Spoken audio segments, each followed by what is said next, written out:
অন্যের জন্য শুভ কামনা করলে এটা ফিরে নিজের দিকে আসে, এটা খেয়াল রাখেন। এটা একটা লাইফ হ্যাকস শেয়ার করতেছি, আজীবন কাজে লাগবে।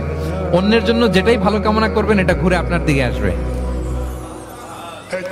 অনেকে বলে হুজুর ওর জন্য দোয়া করে আমার কি লাভ? নিজের জন্য আল্লাহ আমারে মাফ করে দাও, আল্লাহ আমারে সমৃদ্ধি দাও, আল্লাহ আমার বেতন বাড়াও, আল্লাহ আমার ব্যবসায় বরকত দাও, আল্লাহ আমার ছেলেরা হাফেজ বানাও, আল্লাহ আমার বউ, আল্লাহ আমার মেয়ে, আল্লাহ আমার আমার আমার সব আমার ভালো আপনি চাচ্ছেন নিজের জন্য, অন্যদের জন্যও চান। আল্লাহ আমার সব ভাইদেরকে মাফ করো, আল্লাহ আল্লাহ আমার গোটা মুসলিম উম্মাকে তুমি বরকত দাও, কল্যাণ দাও, নেতৃত্বে আসার তৌফিক দাও, আল্লাহ সবাইকে সুস্বাস্থ্য দাও। এটা ফিরে আপনার দিকে আসবে।